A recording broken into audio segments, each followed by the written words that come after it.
Thank you, Robert. Good morning, church. In 2008, 96 students at a Chinese university participated in an experiment. And the purpose of the experiment was to gather data for research occurring into the potential psychological power of money. So at the start of the experiment, some of the 98 students were given a stack of money to count, $100 bills, while the other students were given a stack of just plain paper to count. So essentially, some students got $100 bills to count, and some students got just plain paper.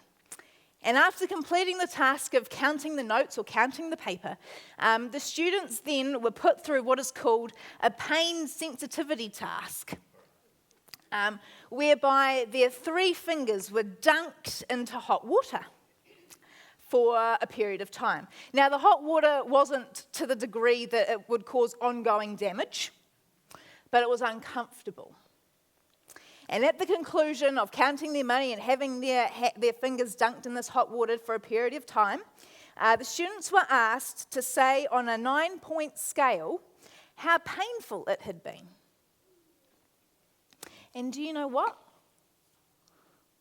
Those who had counted stacks of money reported finding the hot water challenge less painful than those who had counted paper. One of the researchers commented that what stood out was a feeling of strength in the participants who had counted money, as opposed to those who had counted paper. Funny, isn't it? And through this research, all these different experiments occurred. They had students listing what they had spent their money on in the last 30 days. And some students, instead of doing that, writing about the weather over the last 30 days.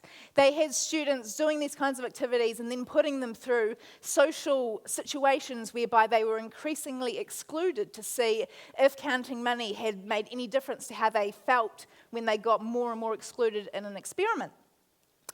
And essentially, all of these experiments all started to show that counting money made people feel stronger, whereas recollections of having spent money made them feel weaker. The mere idea of having money, they found, has considerable psychological power, enough to alter the students' reactions to social exclusion and even to physical pain. The researchers concluded, "We have emphasised the psychological and social meaning of money rather than its actual use and function. Because money did not have any pragmatic utility for coping with the problems induced in these studies. Money could not actually have provided respite from the hot water. The fact that it produced subjective benefits without objective efficacy," this is research language, "points to how people think and feel about money. Apparently, the mere thought of having it brings psychological benefits. Such is the psychological power of this stuff. Having it in our bank account doesn't just enhance our ability to buy things, but according to this research, apparently it also impacts how we cope with rejection and exclusion and pain and other feelings as we traverse through life.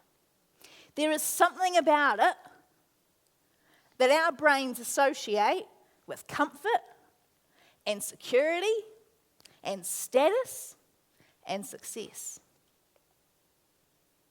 Now, right about now, I would suspect that a few of you are beginning to turn your ears off and are preparing to zone out for the next 30 or so minutes.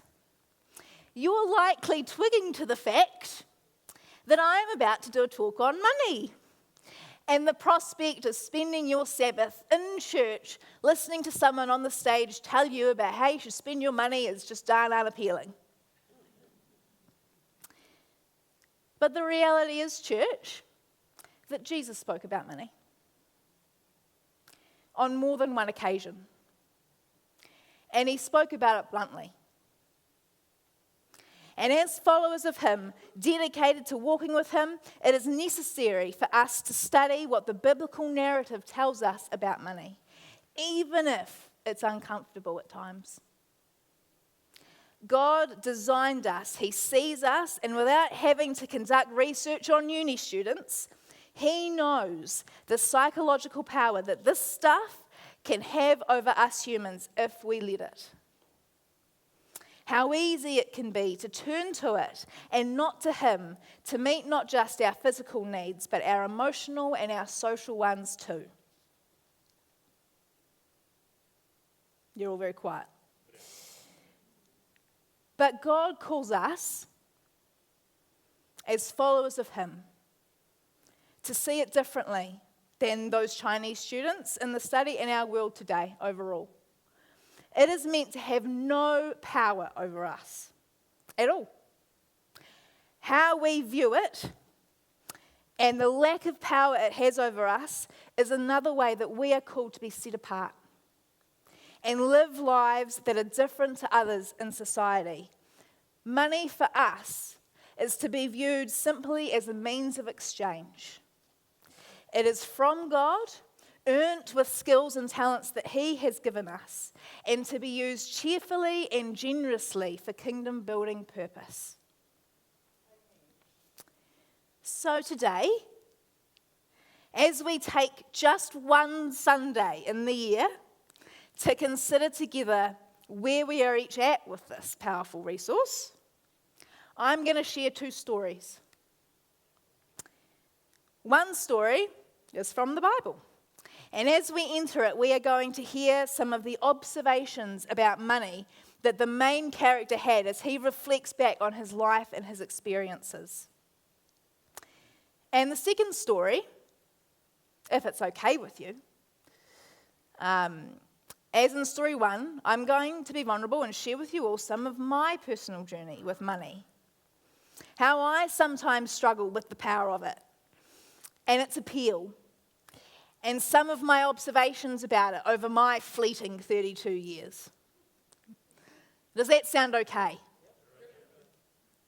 So if you have your Bibles with you in either book or phone form, or you're expecting a bird to fly in and deliver you a scroll, in whatever form of the word you have with you, can I encourage you to join me in the book of Ecclesiastes? And we'll be starting today in chapter 5, verse 10, which reads, "He who loves money will not be satisfied with money, nor he who loves wealth with his income. This is also is vanity. When goods increase, they increase who eat them. And what advantage has their owner but to see them with his eyes? Sweet is the sleep of a labourer, whether he eats little or much, but the full stomach of the rich will not let him sleep. There is a grievous evil that I have seen under the sun.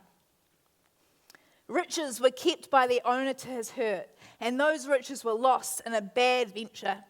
And he is father of a son, but he has nothing in his hand. As he came from his mother's womb, he shall go again, naked as he came,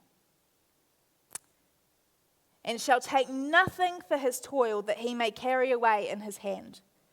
This also is a grievous evil. Just as he came, so shall he go.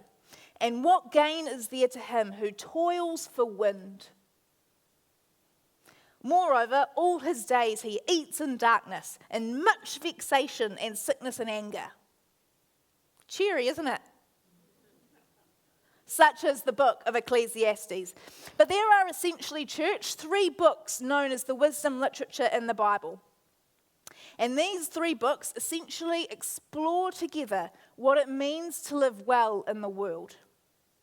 One of the books is Proverbs, a beloved book in the Bible, filled with great one-liners and promises about how to live a good and a wise life. Trust in the Lord with all your heart. Do not depend on your own understanding. Seek his will in all you do, and he will make your paths straight, is a favorite proverb, for example. Many a poster, a prayer, a social media meme, a sermon has been based on a line from Proverbs. But then there's Job in the wisdom literature. And Job is a narrative that highlights no matter how good and wise you are, and no matter how much you try and live according to the Proverbs, that sometimes things just don't go to plan. And trials and challenges come to all of God's children. And then to complete the set of the three, there's Ecclesiastes, a 12-chapter scroll that contains the reflections of a man called the preacher, a son of David and king in Jerusalem. And in this book, this old man, known as the preacher or teacher, is sharing with the author what he's observed in life, what he thinks living well means. And as we've just read, it's not a book known for its warm fuzzies. Its role in the wisdom literature, like Job's supporting narrative, is to provide some harsh realities and truths about this earthly life that we are currently living. For example, generations come and go, says the preacher, but the earth remains forever, delightfully alluding to the fact that in the grand scheme of things, our lifetime is but a blip in the scheme of the life of a mountain. The famous poem, A Time for Everything. Who knows that? A Time for Everything, often read at funerals, is also in Ecclesiastes, funnily enough. And it highlights that for everything there is a season and a time for every matter under heaven. A time to kill and a time to heal. A time to break down and a time to build up, says verse 3. But it's really in the first words of the book, the first words that the author records the preacher saying, that really set the book's tone. As he reflects about his life, the old king, known as the preacher, says this in verse 1. Vanity of vanities, says the preacher. Vanity of vanities. All is vanity. In other translations, it reads, meaningless, meaningless. All is meaningless. The Hebrew word here is hevel, which refers concretely to mist or vapor. So in other words, vapor, vapor. All is vapor.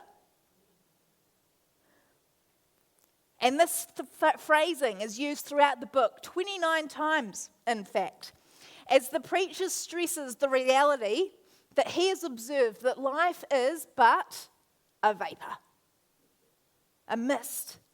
It is a fleeting mist and a mere breath. And our passage today started with the observation that he who loves money will not be satisfied with money, nor he who loves wealth with his income.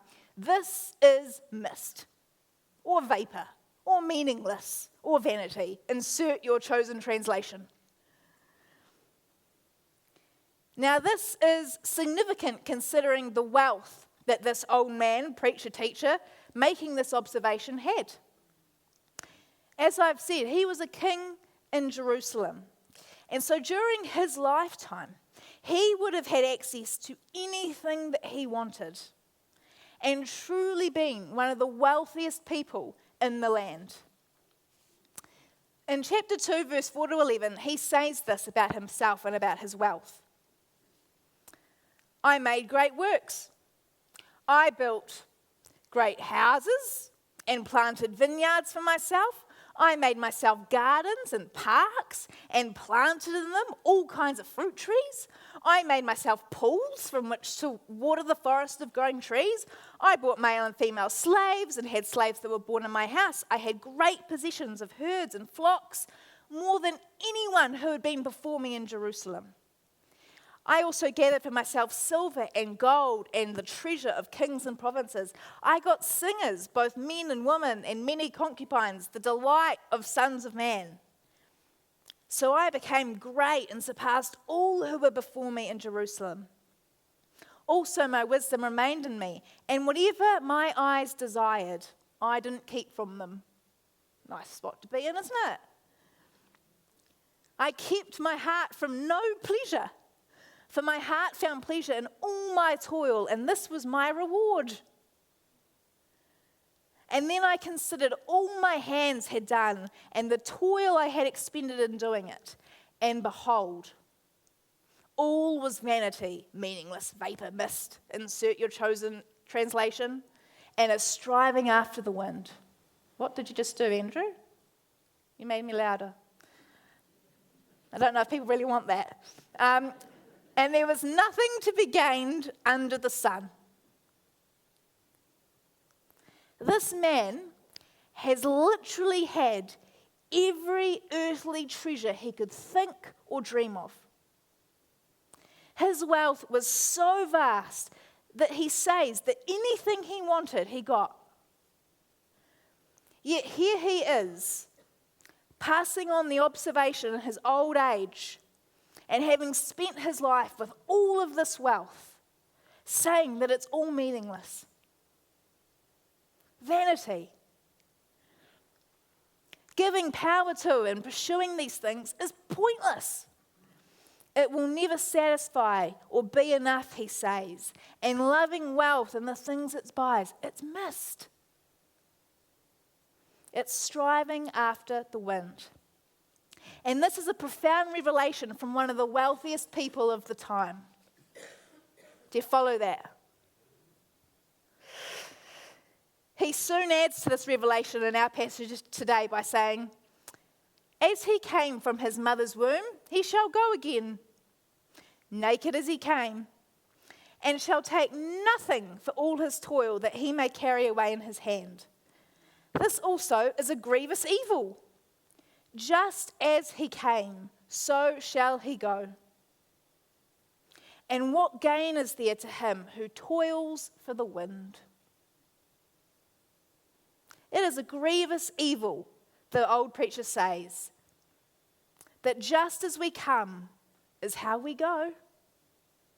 It's unfair, according to him. It's unjust, but it's reality that we return to dust, unable to carry with us anything that we have acquired through our toil.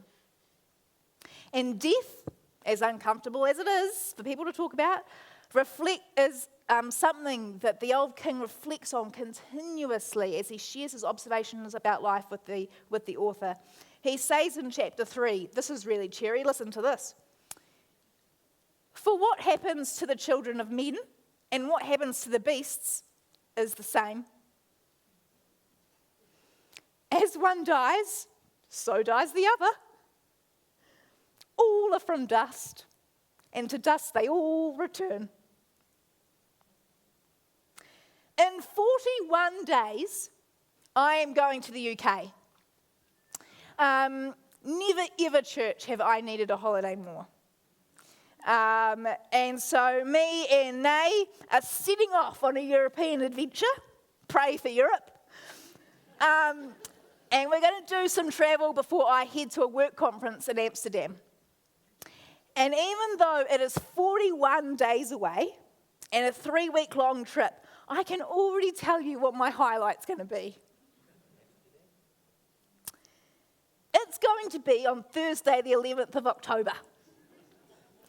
Because that is the day, according to Nay's detailed itinerary, when we're going to Windsor Castle. We are going to walk the grounds, and we're going to climb the tower, and importantly, we are going to St. George's Chapel, which anyone who is any kind of royal fan will know is where Harry and Meghan had their wedding and where they had the second phase of Queen Elizabeth's funeral processions. So it's a famous, famous, beautiful chapel on the grounds at Windsor. And it's where my mate, Queen Liz, is buried.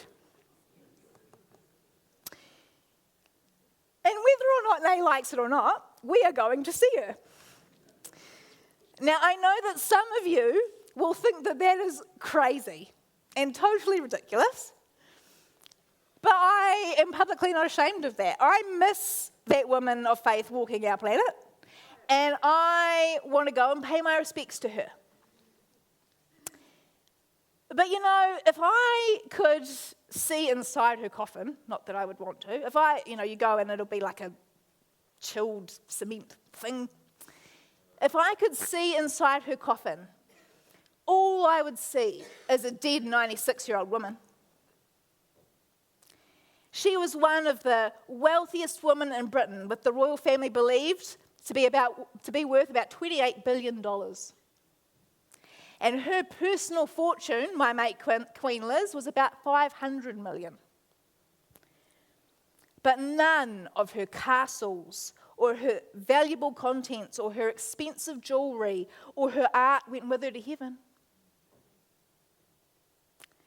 She's in the exact same state that I will one day be in, as will all of you. Granted, we won't all get to lay in St George's Chapel, but we'll all be dead. And just as her earthly treasure didn't go with her, and it didn't alter the fact that it did not alter the fact that essentially she didn't indeed return to dust and die, as sad as it was on September the 9th in 2022. Yes, I do know that off by heart. You should, as a total digression, you should ask how I found out that the Queen died. Would you like to know?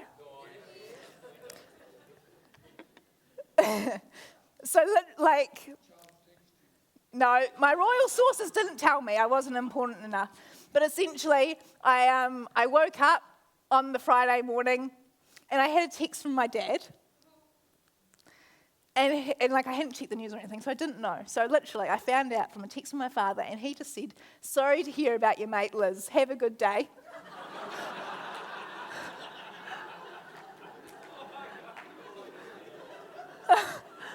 It was like, honestly, I laugh about it now. At the time, it wasn't so funny. Anyhow, and this is what, essentially, returning to the point, this fact that this 96-year-old glorious woman has returned to dust and has taken nothing with her is essentially what the king from our passage today is also realising and sharing with us. In fact, he refers to this reality as a grievous evil. As dust we come and as dust we depart. As unfair as it seems from an earthly point of view, this wisdom literature about how to live life well tells us that it is wise to remember this as we live our lives. No earthly treasure or wealth comes with us, and death is referenced throughout the book and is a reality. But as we spend time in Ecclesiastes and we meditate on these observations about life from the old preacher, another theme starts to come through. Beautifully, what we hear the preacher alluding to and sharing with the author, and us by extension today, is that life with God brings us meaning. A relationship with God gives us meaning during our time here on earth. In one of his books on preaching, Tim Keller said that every message that you speak should point to the good news of the gospel. And Seb actually touched on this a couple of weeks ago when he spoke on Jonah 3, talking about how we should be looking on every page of the Bible to see what it tells us about Jesus. And in Ecclesiastes, this 12-chapter scroll filled with references to death and meaningless vapor and mist points to Jesus, and that it shows us an alternative to that meaningless life. Yes, generations come and go while the mountains outlast them, but we know the one who created the mountains. Yes, as dust we come and as dust we depart, but we get to be loved by the one who created us from the dust in his image for relationship with him. Yes, we will die like the beasts of the field and everyone else before and after us. But Jesus came so that we may have life and life in abundance. And that when we die here on earth, it is not the end. We get to enter eternity with him. This life, this vapor of time is not the end. And that is our good news. Yes. I think it's good news. How depressing it would be, and how depressing the alternative is for those who don't know Jesus. To be born, to toil all your life, to acquire and strive after wealth because that's what society tells you is important. To acquire things, and then to return to dust again, taking none of it with you, and then to be forgotten for generations to come. That's what the old preacher is talking about, and that is the reality for those who haven't met Jesus yet. When we hear testimonies of people who have encountered Jesus, and they talk about how in their before Christ life, how they knew that something was missing, and they wondered what the point of life was. It's Ecclesiastes. But as followers of Jesus, we are rich in an eternal way, and that while working for earthly wealth is hevel and missed, working with and for God and his everlasting kingdom isn't. In chapter 3:14, it says, I perceive that whatever God does endures forever. Nothing can be added to it, nor taken away from it. God has done it, so that people fear before him. That which is already has been. That which is to be already has been, and God seeks what has been driven away. Hallelujah to that. Whatever God does endures forever.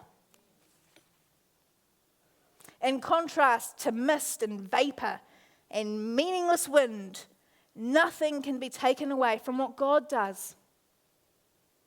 And when we surrender our lives to him, we are investing in something that endures forever and that brings meaning to those who encounter it. So when you toil and you volunteer to serve in an area that God has asked you to serve in, you are sowing into something meaningful that endures forever.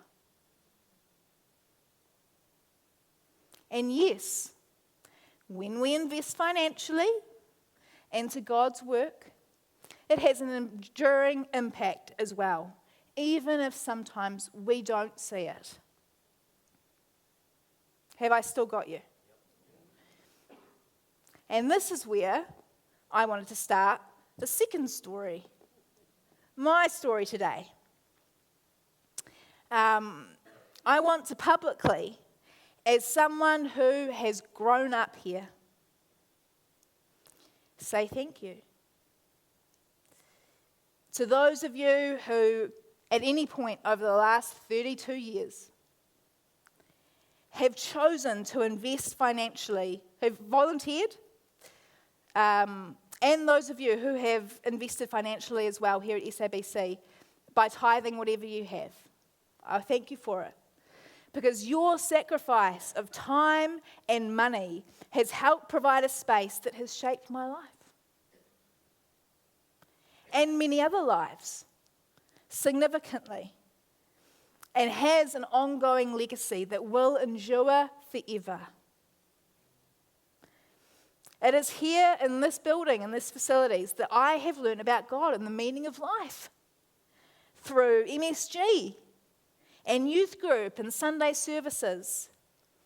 I've been prayed for, prophesied over, baptized, counseled. I've been given opportunities to discover and develop my gifts and talents. I've had the opportunity to go on missions trips and see God's kingdom advancing around the globe. I've seen a deep commitment to God modeled in this home by the family that I have found here. I have met my best friends in this place, who I will continue to journey with into the decades to come. And many of you who have been here for 30 or so years, raise your hand, boldly if you want to. May you remember what I was like. May you remember what I was like as a child. And you've watched this shy tomboy grow up into who I am today because of being planted here.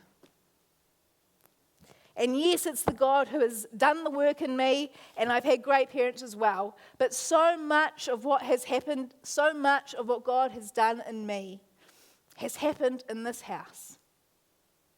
In the spaces and in the opportunities and in the groups that people have sacrificed time and money to provide for me and others.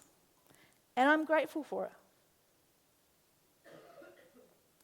So my story really begins as a beneficiary. The tithes and the time sacrifices and the kingdom-building mindset of others have helped me capture a sense of the wonder of the gospel and to equip me to try and live it out. Emphasis on the word try. But also part of my journey has been the transition, not just from a beneficiary, someone who receives, but then as someone who started to earn her own income and deciding how I was going to start and continue to steward what God has given me, not just in terms of my time and my talent, but in terms of the financial resource that I have. Now, like many of you, I have heard many a teaching about money over the years. I know, for example, that during the Sermon on the Mount, Jesus speaks directly to his listeners, saying to store up treasures in heaven, not on earth where moth and rust destroy. Ecclesiastes kind of remnant. Yes. And that Jesus says that no one can serve two masters. You can either serve God, you cannot serve God and money. He says it as bluntly as that. You can't serve both. Paul's note to Timothy about money being the root of all evil is familiar to me, as is Paul's observation to the Corinthians about those who sow sparingly and those who sow abundantly, and that God loves a Hebrews and Deuteronomy and James, they all reference that everything comes from God and that we are deceiving ourselves if we think that every good gift and every perfect gift comes anywhere other than from Him, which is something that I have continued to reflect on in recent years. And finally, I grew up with a mother who quoted Malachi 3:10. Which is essentially a passage where God talks about how when you don't bring your full tithes into the storehouse, it's like robbing Him. And God tells the Israelites that they can test Him in tithing to see if He won't open the windows of heaven to pour down blessing. It's one of the things that God says we can test Him in, my mother would say. But here's the thing. That while I may know all of these scriptures in my head, I sometimes struggle to still be a cheerful giver. For example, a yearly debate that I have with myself, and some of you may be able to relate to this. If you can be bold, you can raise your hand. Is whether or not you should give a portion of your tax credit as a tithe. Now, part of me thinks that technically this is the government's reward for my tithing. It's already tithed money. And it would be really great if I could spend that money to pay for my Windsor trip this year. Very helpful, right?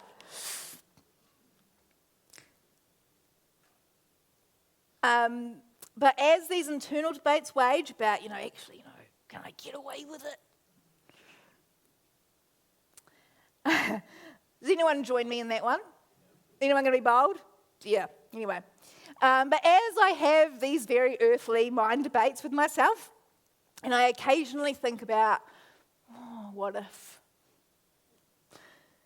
What if I just didn't? Cross my mind. Whenever I feel that short-term sadness of money leaving my account, I am determined, and I know a lot of you are too, to think about and remind myself, and those of you who sow financially into this house, about the difference that this place is making in people's lives. About the eternal impact, and that nothing God does is ever wasted. I love it, for example, when the kids go out to their program every Sunday morning with Pastor Tara, and how they fly out with speed. And I know a lot of you love that moment in church life too. Moth and rust can't destroy the biblical foundation that is being built in our kids' lives. I was also really inspired by the testimonies of the young men on stage a couple of weeks ago, as Seb asked them to share about what God has been doing in their lives since Extend Camp. How they're getting into their Bibles and learning how to hear God's voice and are coming together as a group in terms of their friendships with one another. I think about the baptism service that we had here a couple of months ago. Who remembers that? And the testimonies of how each of these people had come into relationships and revelations of Jesus. And these are just some of the examples of how the work of God endures forever, as that old king in Ecclesiastes noted. These are the things that don't pass by like the wind, but rather they have meaningful, ongoing, eternal impact as our kids and our youth, ourselves, all of us, discover Jesus continually for ourselves. And those of you who have sown financially into this place can hear these stories and see what God is doing and know that just as it has made a difference in my life, your generosity will continue to impact across the generations. Because, are you ready for it, church? Are you ready for this? The reality of it is that kids' church that we love seeing our kids fly out to, it costs money.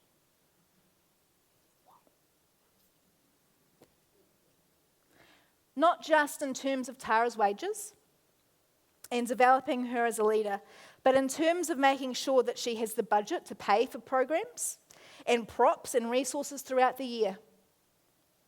And let's, of course, not forget that cafe space that they all hang out in, it needs to be lit and heated and, importantly, up to building code to make sure that they are safe in this post-earthquake Christchurch that we live in. And that brings me to the next part of my journey. I started out as a beneficiary, someone whose life was changed because of the opportunities and the access to programs and services as I was growing up. The people have sown money and time to provide for me. And then as I started earning money, I had to decide for myself, okay, what is my interpretation of the scriptures? What do I believe God is calling and instructing me to do through these passages that I know well? And deciding actually that just as I have received, that I want to be a part of actually giving the same opportunities and spaces that have changed my life to others. And then 4 years ago, would you believe it? It's been 4 years in a couple of weeks, I became an elder. Yep, it's been 4 years. I feel that. You probably don't. And in doing so, God called me into this position that requires me, in partnership with the other elders and our awesome finance team, to have a much deeper understanding of the finances of this house, and to be part of the decision making that determines how we steward what we have for kingdom building purpose.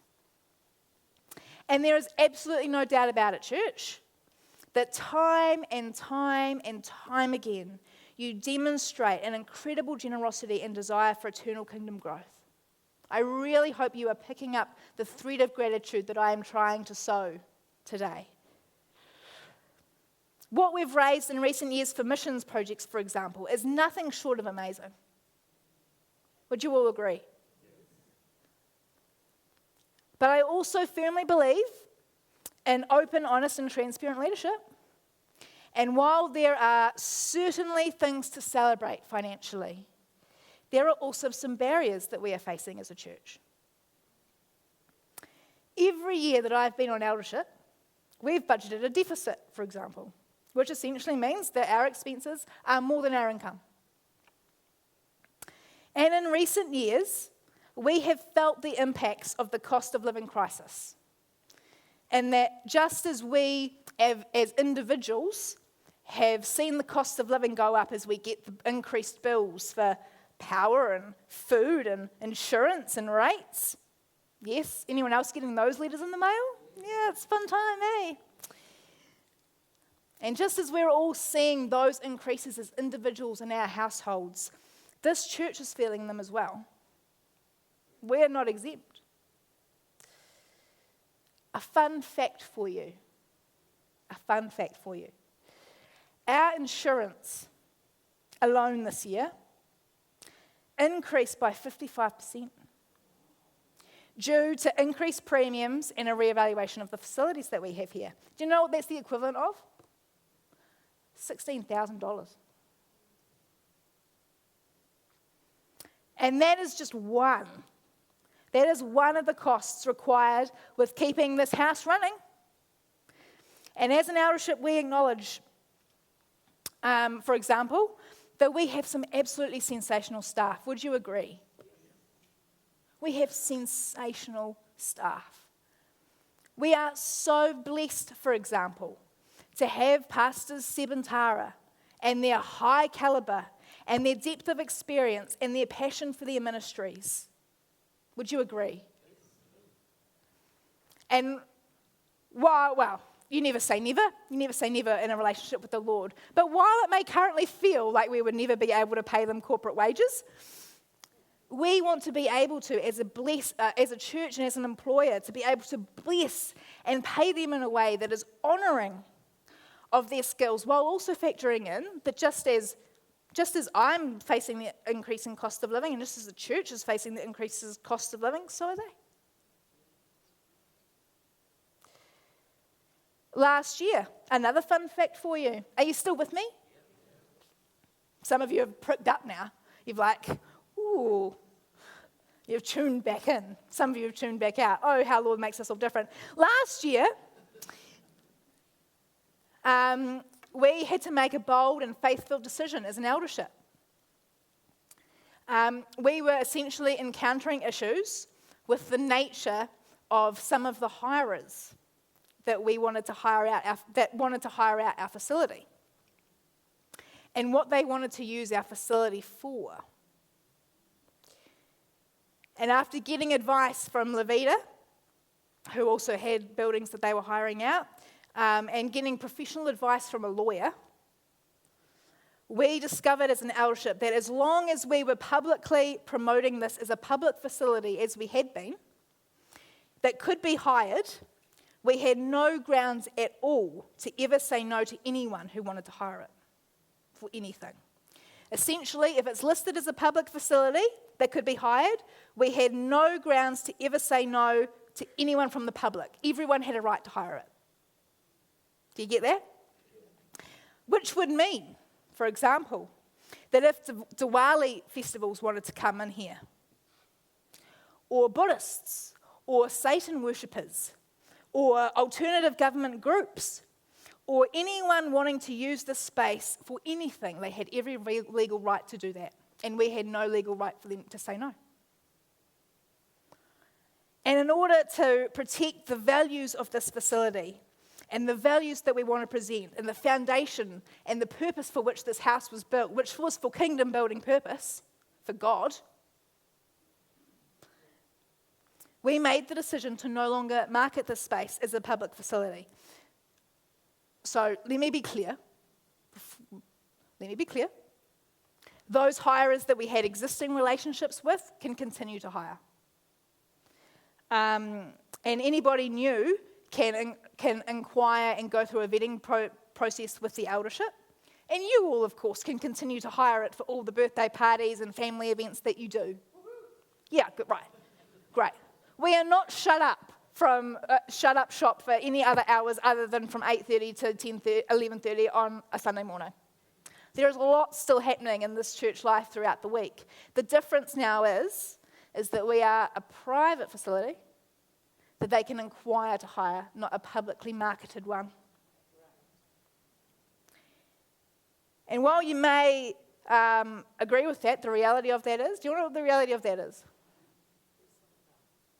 Yeah. That this could well impact our income going forward. And in the context of our increasing costs and our desire to pay and honour our staff well and to make decisions like the fact that we want this house to be a house for the Lord and the advancement of His kingdom and no one else's, our tithing income has remained exactly the same. Praise be if it hasn't gone down. Thank you for that. But in the context of these increasing costs, we have a problem. Now, the other part of my story that some of you may know is that I work in fundraising. I literally spend my days designing campaigns to try and inspire people to change the world by giving. And there is a fundraising theory that says that essentially you need to tell people exactly what you want them to do. So here I go. If this church is home for you, and if you join us as an eldership and in the belief of what the church is actually born and exists to do and has done for thousands of years, if you join us in having its kingdom-building heart and you care about its ministries and you claim that these things are important to you, and if you have capacity, please think about whether you could start tithing, if you're not already, or increasing what you already give, if you have capacity, to continue to sow into God's everlasting and enduring work here. Not because I'm asking you to. I don't flatter myself into thinking that I'm that great, really. But because you are inspired and moved afresh to participate in God's enduring work here and not just benefit from it. And you want to sow into it and partner with God in it. And as someone whose life has been changed and blessed by this church and its ministries, I don't just want to see them continue in their current state. Do you know what my dream is? That they grow. That they grow. That we will be a church that is providing opportunity after opportunity in all areas for people to come and to discover the meaning of life and hear the good news and to learn what it means to be a disciple of God. The band want to come up.